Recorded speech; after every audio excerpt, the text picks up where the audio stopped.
திருகோணமலையில் புத்தர் சிலை வைக்கப்பட்ட சம்பவம் முழுமையாக திட்டமிட்ட இனவாத செயற்பாடு என்று ராஜாங்கனை சத்தாரத்ன தேரர் குற்றம் சுமத்தியுள்ளார்.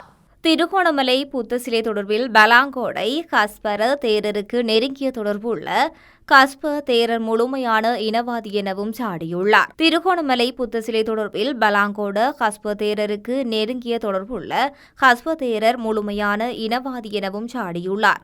கஸ்ப தேரருக்கு பணம் கொடுத்தால் அவர் என்ன வேண்டுமானாலும் செய்யக்கூடியவர் என சத்தாரத்ன தேரர் தெரிவித்துள்ளார். கஸ்ப தேரர் தலையிடும் விடயங்கள் குழப்பங்கள் ஏற்படுவது வழமையான ஒன்றாகும். அதற்கமைய எதிர்வரும் 21ஆம் தேதி அரசுக்கு எதிராக பேரணி ஒன்று நடத்தப்பட உள்ளது. அந்த பேரணி சமகால அரசாங்கத்தை கவிழ்க்க நாமல் ராஜபக்சவினால் முன்னெடுக்கும் செயற்பாடு என்று சத்தாரத்ன தேரர் தெரிவித்துள்ளார். திருகோணமலைக்கு அடுத்தடுத்து தேரர்கள் செல்கின்றார்கள். ஞானசார தேரரும் சென்றார். அப்படியென்றால் ஏதோ ஒரு பிரச்சனை உள்ளது என அனைவருக்கும் தெரியும். தவறான விடயங்களுக்கு நாங்களும் எதிர்ப்புதான். அரசாங்கத்தை கவிழ்க்க இந்த மோசடியாளர்கள் என்ன வேண்டுமானாலும் செய்வார்கள்.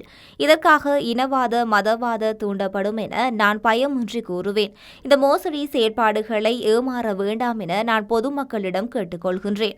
போதைப்பொருள் கடத்தக்காரர்கள், ஏமாற்றுக்காரர்கள், திருடர்கள் இந்த அரசாங்கத்தை கவிழ்ப்பதற்கு முயற்சிகள் மேற்கொள்ளப்படுவதாக ராஜாங்கங்களை சத்தாரத்ன தேரர் மேலும் தெரிவித்துள்ளார். கடந்த காலங்களில் மத நல்லிணக்கத்தை சீர்குலைக்கும் வகையில் கருத்துக்களை வெளியிட்ட குற்றச்சாட்டில் ராஜாங்கனை சத்தாரத்ன தேரர் கைது செய்யப்பட்டு விளக்கமறியலில் வைக்கப்பட்டிருந்தவர் என்பது குறிப்பிடத்தக்கது.